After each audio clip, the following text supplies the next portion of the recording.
आने वाले राष्ट्रीय युवा योजना के माननीय सचिव सिंह परमार जी, मधुसूदन दास जी, ज़्यादा समय मैं नहीं लूँगा। 2 मिनट का समय भाई जी के बारे में बोलने के लिए बड़ा कम है। 1990 में भाई जी से परिचय हुआ। पुनः सद्भावना रेल यात्रा के दौरान जब समस्तीपुर रेल यात्रा पहुंची तो मैं वो सौभाग्यशाली व्यक्ति हूँ कि मेरे गांव में, मेरे घर पे 250 युवा की टोली समस्तीपुर में पहुंची थी और हमको उस यात्रा के साथियों का स्वागत करने का अवसर मिला था। और उस समय से मैं भाई जी से सीधा जुड़ गया। भाई जी की बहुत सारी बातें आज भी याद आती है, जिस बात को मैं जीवन में लाता हूँ। एक बार मैं जयपुर कैंप में गया था, राष्ट्रीय एकता शिविर में। हमको लगता है बहानपुर गलासर नाम था और वहाँ जी कैंप लगाए थे। तो भाई जी क्या करते थे कि जब वो चलते थे तो कूड़ा करकट घास वगैरह जो होता था उसको उठाते हुए कागज को चलते थे।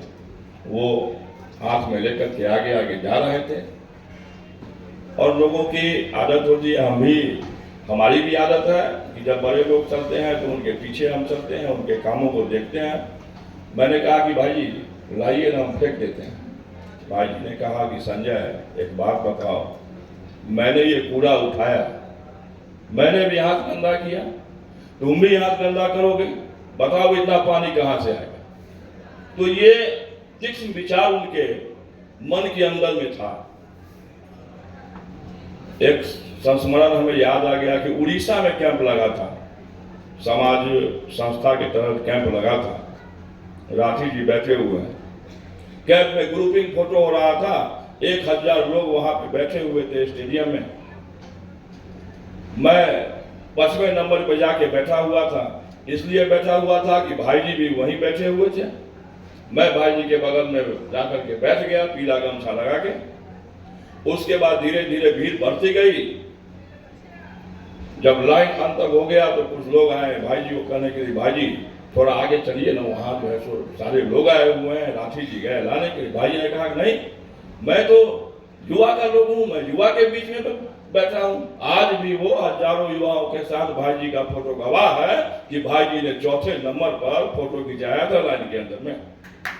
तो ये भाई जी के अंदर की गुण थी और बहुत सारी कहानियां हैं, मैं उसमें नहीं जाना चाहूंगा।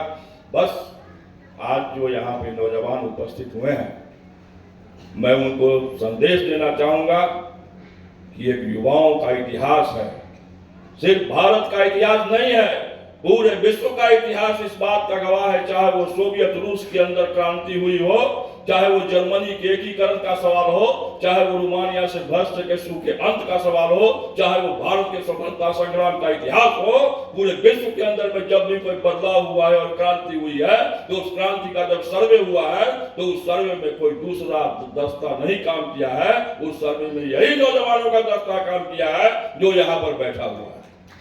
और आज पूरे देश के अंदर में युवाओं को रचनात्मक, शैक्षणिक और क्रांतिकारी भूमिका निभाने वाला अगर कोई संगठन है तो दूसरा कोई संगठन नहीं है, वो राष्ट्रीय युवा योजना संगठन है जो कि युवाओं को सही रास्ते पर निकालता है। हम आज कहते हैं, कहीं कहीं पर जाते हैं, हमें कहने में कोई हिचक नहीं होती है कि आज मैं जब यहाँ बोल लेता हूँ, मैं कुछ कर लेता हूँ, मैं कोर्ट में बहस कर लेता हूँ, मैं अच्छा एनजीओ चला लेता हूँ, तो वो भाई जी का आशीर्वाद है और यही राष्ट्रीय युवा योजना का देन है जो आज हमको 19 वर्ष में मैं जुड़ा था भाई जी से, आज मैं 56 पार कर रहा हूँ।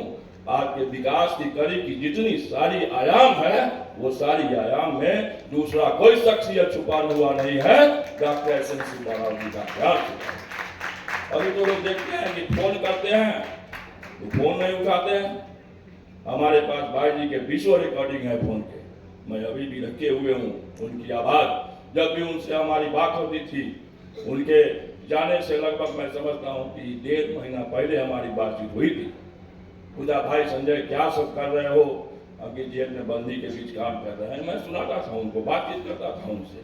अभी रिकॉर्डिंग है मेरे पास उनका रखा हुआ, मैं रिकॉर्ड करके रखता था और कभी कभी सुनता था। इतना अच्छा वो बात करते थे कि लगता ही नहीं था कि वो हमसे दूर हैं। और अंत में वो एक बात जरूर बोलते थे, सबों को मेरा प्यार कहना, सबों को मेरा आशीर्वाद कहना। ये बातें थी भाई के अंदर। चलिए, मैं समझता हूँ कि 2 मिनट में क्रॉस कर गया हूँ और सारे रास्ते हैं। विनय भाई हमारे पीछे खड़े हो गए हैं। इसका मतलब ये है कि मैं वो कह रहे हैं कि अब आप माइक को छोड़िए। पुनः एक अंतिम बातें कहते हुए मैं अपनी वाणी को विराम दूंगा कि राष्ट्रीय युवा योजना से आप तमाम लोग जुड़े हैं और राष्ट्रीय युवा योजना से जुड़ने वाला व्यक्ति आज हम सौभाग्यशाली हैं कि रण सिंह परमार जैसे हमारे सचिव, राष्ट्रीय सचिव मिले हैं। रण सिंह परमार जी को मैं आज से नहीं जानता, मैं उस समय से जानता हूं जब सर्वभावना रेल यात्रा में साइकिल पर सवार होकर के रण सिंह परमार जी सबसे आगे चला करते थे, मधुसूदन दास जी चला करते थे, धर्मेंद्र भाई हुआ करते थे। उस समय से मैं सारे लोगों को जानता हूँ। तो आज विरासत को संभालने वाले लोग तैयार हैं। जरूरत इस बात का है कि आप सारे लोग एकताबद्ध होकर के यहाँ से जब अपने अपने राज्यों में जाइए तो राष्ट्रीय युवा योजना का एक अच्छा सा मजबूत संगठन तैयार कीजिए, ताकि भाई जी की आत्मा कहीं न कहीं से हमें देख रही है कि हमारा जो नौजवान था, हमारे साथ जो काम करने वाला व्यक्ति था, वो हमारे बातों को कहाँ तक आत्मसात कर पाया है और अपने विचारों को कहाँ तक वो लेके आगे बढ़ रहा है। मैं पुनः संकल्प लेता हूँ कि जब तक हमारी जिंदगी रहेगी मैं भाई जी के विचारों पर चलता रहूंगा। राष्ट्रीय युवा योजना के साथ कदम से कदम मिला करके राष्ट्रीय युवाओं के योजना के हर कार्यों में बिहार की ओर से अपनी भूमिका निभाता रहूंगा। जय हिंद, जय भारत। इस पंक्ति के साथ कौन कहता है कि आसमां में सुराग नहीं होता? कौन कहता है कि आसमां में सुराग नहीं होता? जरा तबियत से पत्थर पूछो। धन्यवाद। जय जगत, जय हिंद, जय बिहार। धन्यवाद। मैं आमंत्रित करता हूं आसाम से आए हुए माननीय डॉक्टर लक्ष्मण जी से। आप आए और कोशिश करें कि 2 मिनट में आप अपनी बात रखें।